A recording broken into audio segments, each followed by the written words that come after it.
Hi అండి. 'Made for each అదర్'లో ఈరోజు episode చూస్తే మీలో ఎంతమందికి నటరాజ్ మాస్టర్ మీద కోపం వచ్చిందని చెప్పండి. నాకైతే చాలా చాలా కోపం వచ్చింది. ఎందుకంటే ఆయనకి ఫేవర్‌గా ఉండాలని చెప్పేసి శివుని ఇష్టం వచ్చినట్టు తిట్టడము. నిజంగానే నాకొక మాట ఆశ్చర్యకరంగా అనిపించింది. ఏంటంటే, "నువ్వు ఇలా చేస్తావని అనుకోలేదు" అని చెప్పంటే, అంటే నీకు నటరాజ్ మాస్టర్ ఏమనుకున్నారంటే, శివు ఉంటానన్నాడు కదా! తనంతట తను వచ్చాడు గనుక. ఎందుకంటే కిందటిసారి ఎపిసోడ్‌లో మనం చూసాం కదా! అంటే కిందటి వీక్ చూసాం కదా! శివ్ ప్రియాంకకి ఓట్ చేయడం జరిగింది. అంటే హౌస్‌లో ఉండాలి అని చెప్పేసి. అందుకని ఏమనుకున్నారంటే నటరాజ్ మాస్టరు శివ్ ప్రియాంక ఇతనికి ఫేవర్ చేస్తారు. ఎన్ని మిస్టేక్స్ చేసినా అది కౌంట్ చేయరు. తక్కువ చేస్తారని అనుకోని ఉండొచ్చు. అందుకే ఆయన అంటున్నాడు, "నువ్వు ఇలా చేస్తావని నేను అనుకోలేదు." ఏంటంటే ఇలా తక్కువ చేస్తావన్న ఫీలింగ్‌తో ఆయన మాట్లాడుతున్నాడు కదా! అప్పుడు శివ ఒక మాట అన్నాడు. అయితే మిగతా వాళ్ళకి అంతే కదా! మిగతా వాళ్ళు నువ్వు ఎక్కువ తప్పులు చేసినా, తక్కువ కౌంట్ చేస్తే మిగతా వాళ్ళకి అన్యాయం కాదా? అదే నువ్వు ఇంకో ప్లేస్‌లో నువ్వు తక్కువ మిస్టేక్స్ చేసినా సరేను, ఇంకొకళ్ళు ఎక్కువ మిస్టేక్స్ చేసినా వాళ్ళకి తక్కువని చెప్తే నువ్వు ఔట్ ఆఫ్ ది రేస్ అయిపోతే ఎలా అనిపిస్తుంది నీకు? నువ్వు ఎలా అనుకుంటావు? అంటే ఈయన ఉద్దేశం ఏంటంటే ఈయన మిస్టేక్స్ చేయాలి. చేసినా కూడా శివ కౌంట్ చేయకూడదు. కౌంట్ చేయకుండా ఈయనకి ప్లస్ పాయింట్స్ మంచిగా ఇచ్చేయాలని చెప్పేసి అనుకుంటాడు. ఆయన మాట్లాడే మాటలు కానీ ఎంత చికాకు అనిపించాయంటే నిజంగానే ఆయన్ని పొగిడితే ఉబ్బిపోతాడు. తర్వాత ఆయన ఓడిపోతే ఎప్పుడు ఆ బ్లేమ్ అనేది అతని మీద తీసుకోడు. నీ వల్లే ఓడిపోయాను అని చెప్పేసి అని అంటాడు. అదైతే నాకైతే నచ్చలేదు. మరి మీలో ఎంతమందికి నచ్చిందో నా కామెంట్ అయితే చేయండి. ఓకేనా? ముందుగా మీరు ఐపీఎల్ క్రికెట్ చూస్తున్నారా? లేకపోతే మ్యాట్ ఫర్ ఈచ్ అదర్ చూసి ఫాలో అవుతూ మీరు ఎవరికి ఓట్ వేస్తున్నారో కూడా నాకు చెప్పండి. ఒకవేళ క్రికెట్ చూస్తున్నారు అని మీకు అనిపిస్తే మేము క్రికెటే చూస్తున్నాం, మ్యాట్ ఫర్ ఈచ్ అదర్ మేము చూడటం లేదని కూడా కామెంట్ చేయండి. ప్లీజ్ కామెంట్ చేసే ముందు సబ్స్క్రైబ్ చేసి లైక్ చేయండి. లైక్ చేస్తే వ్యూస్ అనేవి అంటే యూట్యూబ్ రికమెండ్ చేస్తుందన్నమాట. అందుకని చెప్పేసి ఇప్పుడు స్టార్ట్ అయింది కదా ఎపిసోడ్ స్టార్ట్ అయినప్పుడు కిందటి వీక్ అయిపోయి మిగతా వాళ్ళు ఎవరున్నారు? Nataraj and Neetu master, Sandra and Mahesh and వీళ్ళు ఉన్నారు. ఎవరు వైల్డ్ కార్డ్గా ఎంట్రీ ఇచ్చారు కదా, వాళ్ళు ఉన్నారు. తర్వాత ఈ ముగ్గురికి పెట్టడం జరిగింది. నాకైతే దీంట్లోని చాలా మంచిగా బ్యాలెన్స్ చేసి కొంచెం స్ట్రాటజీ అప్లై చేస్తారు ఎవరని అనిపిస్తుందంటే, అంటే కిందటిసారి ఎలిమినేట్ అయిపోయినా కూడా ఈసారి మహేష్ అండ్ శాండ్రా.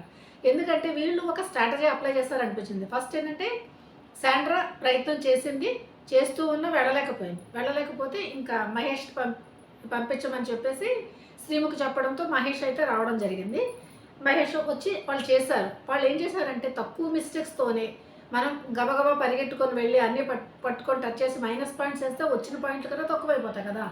అందుకని చెప్పేసి వీళ్ళు ఏం చేస్తారంటే కొంచెం స్ట్రాటజీ ప్లే చేసి చాలా తక్కువగా లిమిటెడ్గానే పట్టుకురావడానికి ప్రయత్నం చేశారు. ఎందుకంటే వాళ్ళకి వాటర్ అనేది పడదని చెప్పేసి, వాళ్ళకి స్విమ్మింగ్ అవి రాదని చెప్పేసి, చేయలేరని చెప్పేసి వాళ్ళు అనుకున్నారు కదా. అందుకని చెప్పేసి వాళ్ళ స్ట్రాటజీ అప్లై చేసి తెచ్చారు 80 పాయింట్సే. కానీ ఎక్కువ మిస్టేక్ అనేది చేయకుండా ఉన్నారన్నమాట. ఎక్కువ మిస్టేక్స్ కంటే మరీ తక్కువ కాదు చేశారు. బట్ ఉన్న పాయింట్స్ కన్నా ఎక్కువ చేశారనుకోండి మరీ మైనస్లోకి వెళ్ళిపోతావా అని చెప్పి అనుకున్నారా అని ఫీలింగ్ అయితే నాకు వచ్చింది. నెక్స్ట్ అక్కడ నీతూ నటరాజ్ మాస్టరు వస్తున్నప్పుడు శివ్ తనంతట తనే అడిగాడు కదా, నేను చేస్తానని వెంటనే ఎవరు నటరాజ్ మాస్టర్ ఓకే అన్నారు. మరి ఒకవేళ శివ్ వాడు అటువంటి పని చేస్తాడు అని అన్నప్పుడు వద్దు నువ్వు చేయవని చెప్పేసి అనేసి కదా. మిగతా చాలామంది కపుల్స్ ఉన్నారు, ఎవరో ఒకరు చేసేవాళ్ళు కదా. అలా కాకుండా ఓకే అన్నాడు. తర్వాత అక్కడ సరిగ్గా చూస్తే అసలు నిజంగానే జడ్జెస్ అనేది వీడియో ప్లే చేయాలి. ఎందుకంటే ఎంత బ్లేమ్ వేస్తాడు, చీటర్ అని చెప్పేసి శివ్ మీద అన్నాడు కనుక వీడియో ప్లే చేయాలి. అసలు నీతూ మేడం ఏం చేసిందంటే అక్కడ బ్యాలెన్సింగ్ ఉంది కదా, దాని మీద సరిగ్గా నించోలేదు. నించోకుండా ఒకవైపే అదిమి పెట్టి ఉన్నది. ఒకవైపు అదిమి పెట్టి ఉంటే ఒక మిస్టేక్ కదా అనుకోవచ్చు. ఒక మిస్టేక్ అయితే ప్రతి వాళ్ళు ఇలా అదిమి పెట్టి హాయిగా బ్యాలెన్సింగ్ చేయకుండా ఉంటారు కదా, అది మిస్టేకే కాదు కదా. అందుకని వాళ్ళు అదిమి పెట్టినప్పుడు ఒక మిస్టేక్ కింద కౌంట్ చేయట్లేదు. ఎందుకంటే ఒక మిస్టేక్ కింద కౌంట్ చేస్తారు అనుకోండి, వాళ్ళు చక్కగా వెళ్ళి తెచ్చేస్తూ ఉంటారు కదా.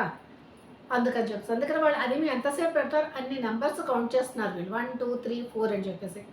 తర్వాత నీతో మేడం బ్యాలెన్సింగ్ చేయకండి. మధ్యలో ఒకసారి ఇదే వదిలేసింది, ఏంటి తాడే వదిలేసింది ఆవిడ.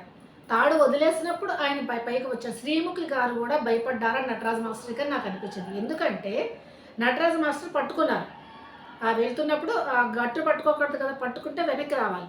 ఎందుకంటే మహేష్ అలా చేస్తే శ్రీముఖి గారు గట్టిగా ఏమన్నారంటే మహేష్ గో బ్యాక్ అని చెప్పి గట్టిగా అని. అదే నటరాజ్ మాస్టర్ పట్టుకున్నప్పుడు ఎందుకు అనలేకపోయారు? అనకుండా అని అక్కడ మహేష్ చెప్తూ ఉంటుంటే ఎందుకు డిస్టర్బ్ చేస్తారు, మీరు ఆడుతున్నప్పుడు మీరు డిస్టర్బ్ చేస్తారా అది ఇదని చెప్తున్నాడు. మరి నువ్వే కదా చెప్పావు, వెళ్ళు అని చెప్పేసి అని అన్నాడు. భానుకి అన్నాడు. భానుకి అని అన్నప్పుడు మరి భాను ఇప్పుడు పాయింట్ రైట్ చేస్తాడు కదా! ఎందుకు రైట్ చేయడు? నువ్వు అక్కడే ఉన్నావు, నువ్వు చూడట్లేదు అంటే శ్రీముఖి నటరాజ మాస్టర్‌కి భయపడుతున్నారా? లేకపోతే నిదానంగానే చెప్పు నటరాజ మాస్టర్ టచ్ చేస్తారు మీరు బ్యాక్‌కి వెళ్ళాలని చెప్పొచ్చు కదా! ఆహా! లేదు.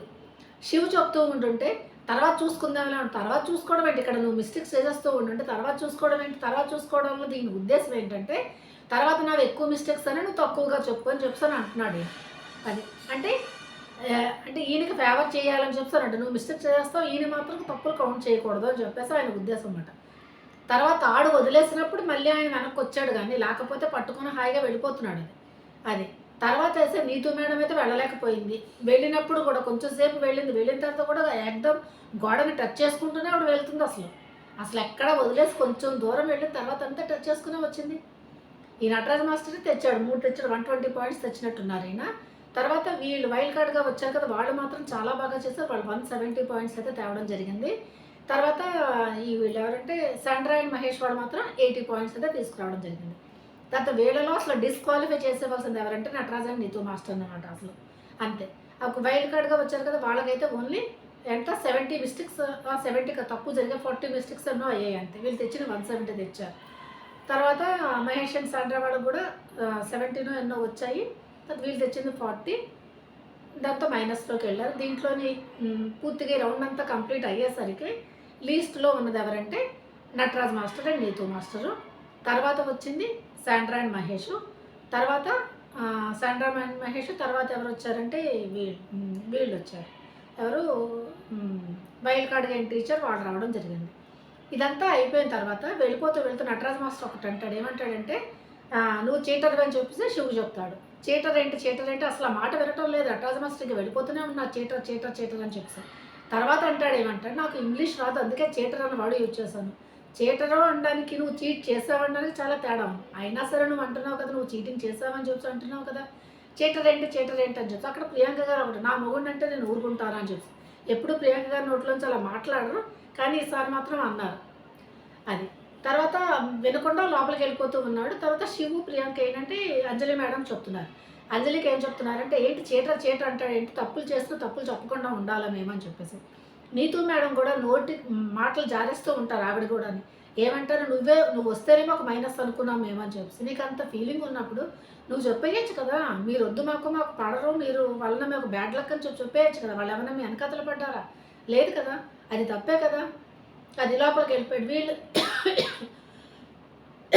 వీళ్ళు ఇక్కడ మాట్లాడుకుంటూ ఉంటారు కదా! మాట్లాడుకుంటూ ఉన్నప్పుడు మళ్ళీ నటరాజ్ మాస్టర్ వచ్చి ఒక మాట అంటారు. ఏమిటంటే నేను ఆ విషయం అనేది మీరు అందరితో డిస్కస్ చేయడము నాకు నచ్చలేదంటే డిస్కస్ చేయడం నచ్చలేదు అని అనడం ఏంటి? నువ్వు అందరి ఎదురుగానే చీటర్ అని చెప్పేసి వెళ్ళిపోవచ్చు. వీళ్ళు మాత్రం ఎవరితోనే మాట్లాడకూడదు. అదే ప్రియాంక కరెక్ట్ చెప్తారు. ఏంటి మా యొక్క ఒపీనియన్స్ మేము పెడతాం ఎందుకు పెట్టకూడదు మేము అంతే. తర్వాత చీటర్ అన్నాను నేను ఇంగ్లీష్ తప్పు అనుకోని మళ్ళీ ఎగతాళిగా అనడం ఒకటి మళ్ళీని. మీరు చాలా మహానుభావులు మీరు ఇలా చేస్తారని అనుకోలేదు. మీరు ఇలా చేస్తారని అనుకోలేదంటే నువ్వు తప్పులు చేస్తే తక్కువ చెప్పాలని చెప్పేసి ఆయన ఉద్దేశం అన్నమాట అది. తర్వాత అంత వెటకారంగా మాట్లాడగానే ప్రియాంకగా అంటూనే ఉన్నది. ఒకటి ప్రియాంక గారు ఏంటంటే అరుస్తారు కానీ మరీ ఓవర్ అయిపోయి తప్పుగా మిస్టేక్స్ అయితే మాట్లాడరు ప్రియాంక మాత్రం. ప్రియాంక మాట్లాడే శివ్ కూడా గట్టిగా వాయిస్ అనేది పెంచుతాడు తప్ప అంటే తప్పుడుగా మాత్రం మాట్లాడడు అతను. శివు ప్రియాంకలో ఉన్నది ఇది మాత్రం ప్లస్ పాయింట్స్ మాట. నటరాజ్ మాస్టర్ తర్వాత ఏంటి ఆవిడ మైనస్ అని అంటున్నది మీరు వస్తేనే మేము అర్థం చేసుకున్నామంటే అప్పుడు నీతూ కూడా వచ్చింది కదా! వచ్చన్నది అవును నేను ఆ మాట మరి ఇష్టం వచ్చి నోటుకు వచ్చినట్టుగా మాట్లాడావు నువ్వు నాకు లక్కు లేవు నువ్వు ఇటువంటి వాడివి నువ్వు చీటర్వి అదేంటంటే ఎవరు ఊరుకో జడ్జెస్ అయితే గట్టిగా ఇవ్వాలి. ఎంత వెటకారంగా ఇప్పుడు శివ ప్రియాంకని మాట్లాడాలి అదే వెటకారంతో అనిల్ సార్ అంటారేమో అని చెప్పి అనుకుంటున్నాను. చూద్దాం ఏమవుతుందో. నెక్స్ట్ ఇప్పుడు దీంట్లో ఏంటంటే నెక్స్ట్ గెలిచిన వాళ్ళు ఎవరు ఉన్నారో వాళ్ళు మళ్ళీ నెక్స్ట్ రౌండ్కి అయితే వెళ్తారు. జస్ట్ శాండ్రా అండ్ మహేష్కి తర్వాత కళ్యాణ్ అండ్ వాసంతికి 20 పాయింట్స్ తేడాతోనే ఉన్నారు. కొంచెం ప్రయత్నం చేసి ఉంటే వీళ్ళు వచ్చేసేవాడు మహేష్ అండ్ శాండ్రా అన్నమాట. కానీ బాగానే చూపించారు. ఇప్పుడు టోటల్గా మహేష్ అండ్ శాండ్రా 35 పాయింట్స్ అయితే రావడం జరిగింది. వాళ్ళు చాలా సంతోషపడ్డారు. ఎందుకంటే వాళ్ళు కిందటిసారి అస్సలు పాయింట్స్ ఎప్పుడూ స్కోర్ చేసింది లేదు మాట ఎప్పుడూ లిస్ట్లోనే ఉన్నారు.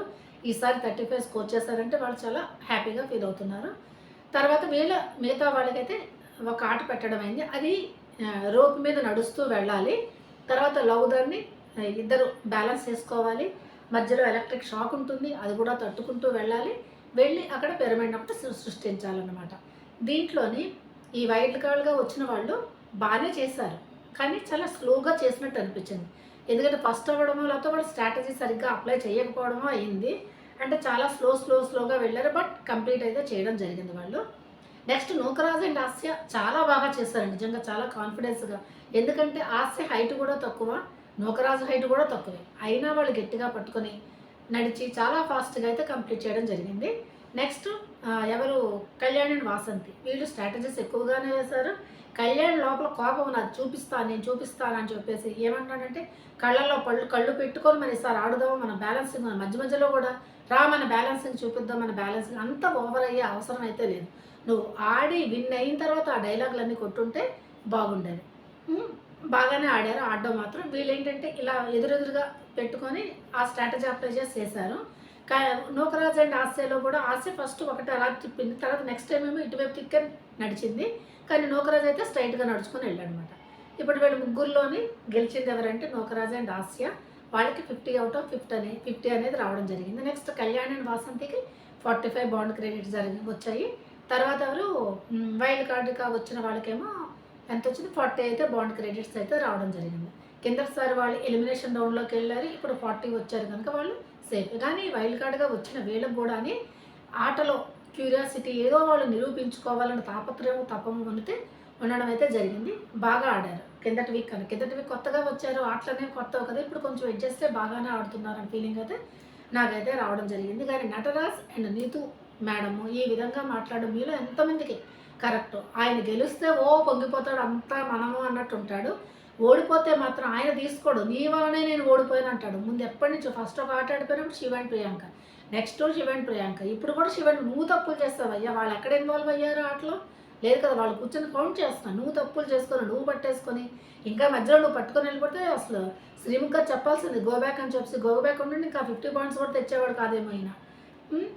మీరు నేను చెప్పింది కరెక్ట్ అనిపిస్తుందా కాదా ఒక్కసారి కామెంట్ మాత్రం చేయండి ప్లీజ్. ఒకవేళ నచ్చలేదు అంటే నచ్చలేదని కామెంట్ రాసేయండి. రివ్యూలో మీరు చెప్పింది బాగాలేదు మేడం అని అనిపించింది అనుకోండి, నో అని చెప్పి అసలు బాగాలేదు, ఇంకా బాగా ఇలా ఇంప్రూవ్ చేసుకోండి, బాగా చెప్పండి అని చెప్పండి.